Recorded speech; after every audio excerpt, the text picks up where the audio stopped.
No, no, I give up. No, no, no, no, I give up. No, no, can't deny.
Assalamualaikum warahmatullahi wabarakatuh. Alhamdulillahirabbil alamin. Para sahabat, perkenalkan nama saya Evan Firman Sahanapi. Saya lahir di kota Bandung ya, tentulah negaranya Indonesia. Nah,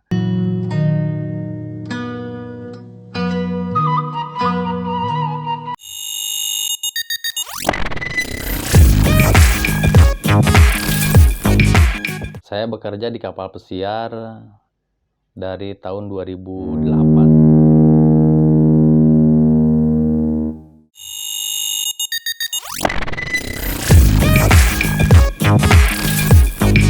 Awal mula kenapa saya bisa bekerja di kapal pesiar, satu itu adalah salah satu cita-cita saya.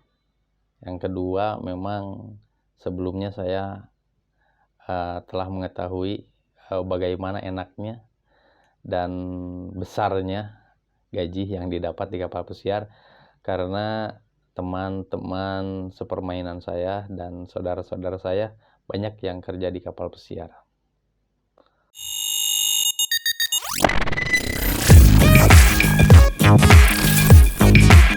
Untuk proses bekerja di kapal pesiar, satu, secara skill bahasa dan skill bekerja harus seimbang ya.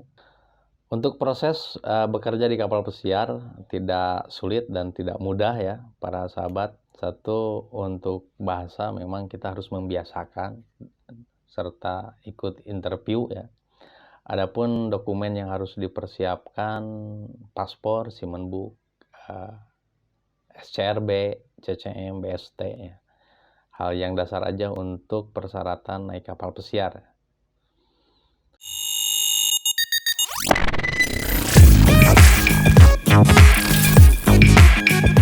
Suka dan dukanya bekerja di kapal pesiar itu banyak sukanya daripada dukanya. Sukanya kita bisa keliling dunia, bekerja memang konsisten ya, setiap hari bisa bekerja, tidak pernah kesiangan karena tidak pernah macet, karena kita tidur di sana, bekerja di sana gitu ya.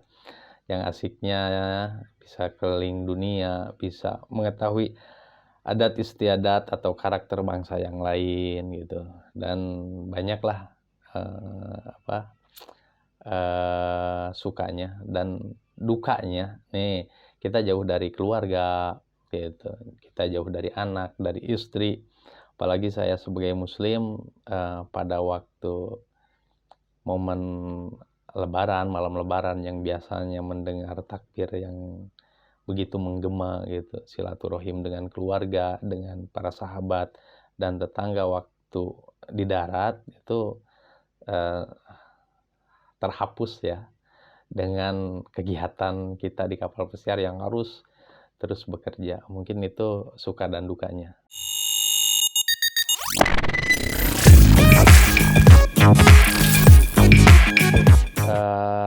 Hal bekerja ya di sana tidak ada kespesialan, kekhususannya untuk wanita dan pria itu disamaratakan, karena di sana itu memang menjunjung tinggi profesionalisme itu. Untuk perempuan itu bersiap-siaplah bekerja lebih keras lagi, Karena untuk laki-laki itu udah biasa ya, di darat juga bekerja keras, apalagi di laut harus dipersiapkan dengan matang ya. Karena setiap menit, setiap detiknya itu kalau ingin mempunyai lebih pemasukan, itu kita harus menyempatkan menyiapkan tenaga bekerja ekstra lebih di Seijuti, biar pundi-pundi atau hasil cangkulannya ya lebih banyak lagi.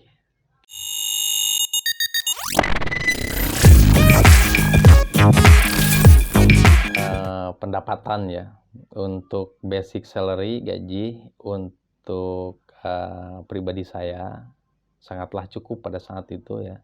Dan alhamdulillah untuk saat sekarang juga dengan jumlah basic salary di 750 sekian, itu sangat lumayan lah, sangat besar ya, bukan lumayan lagi ya. Nih untuk tambahannya, kadang ada yang nanya juga lagi ngobrol-ngobrol, Van di sana tipnya gimana? Ya alhamdulillah sih dengan tip itu bisa mencapai lah, kalau basic salary-nya 750 sekian, untuk per minggunya saya sekitaran at least di angka 125 sampai 150, taruh kata 150 US dollar ya, atau 150 euro. Itu sekitar kalau di jumlah total itu 750 tambah 600 lumayan ya, jadi 1.300 atau 1.350 atau 1.300. Nah, para sahabat, kita bisa bayangkan ya dengan gaji banyak seperti itu, dengan rate yang seperti sekarang udah berapa, coba ditotal sendiri ya. Oke.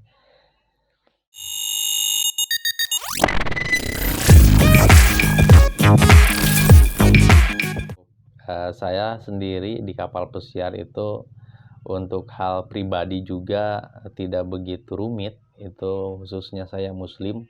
Untuk beribadah kita bisa secara bebas gitu. Jikalau untuk sholat, urusan sholat itu di sholat utamanya, sholat zuhur dengan sholat asar itu bisa dilakukan sepanjang kita bisa konfirmasi ke supervisor atau atasan kita ya, selama waktu dalam bekerja, lagi bekerja nih, contoh lagi bekerja kita, tapi waktu sholat kita ingin sholat sesegera mungkin, kita tinggal angkat telepon, calling supervisor, bilang ke supervisor kita ada urusan untuk melakukan sholat, dan itu sangat mudah sekali ya yang saya alami. Selalu diizinkan dengan syarat setelah datang ke area kita informasikan lagi. Untuk apa? Untuk penyesuaian data ya, karena memang supervisor juga menanggung tanggung jawab yang sangat besar. Nah di sini kita harus mengetahui kita adalah teamwork, dan untuk hal-hal yang lainnya juga mudah lah, selama kita memang jujur dan permisi lah dengan memberikan informasi. Oke, itu tidak ada yang susah. Mungkin banyak yang bertanya-tanya, Kang, kan di sana itu kan di Europe itu kan banyaknya yang tidak sepaham dengan agama kita, atau liberal dan yang lainnya itu sebelumnya memang ada pemikiran seperti itu, tapi selama kita bisa mengerjakan dan informasi itu lengkap ya tidak masalah ya, gitu yang saya rasakan itu. Mudah-mudahan ini informasi untuk newcomer yang mau join atau yang ingin menggapai cita-cita sebagai pelaut nanti di kapal pesiar itu mudah-mudah saja gitu, asal kita itu kooperatif.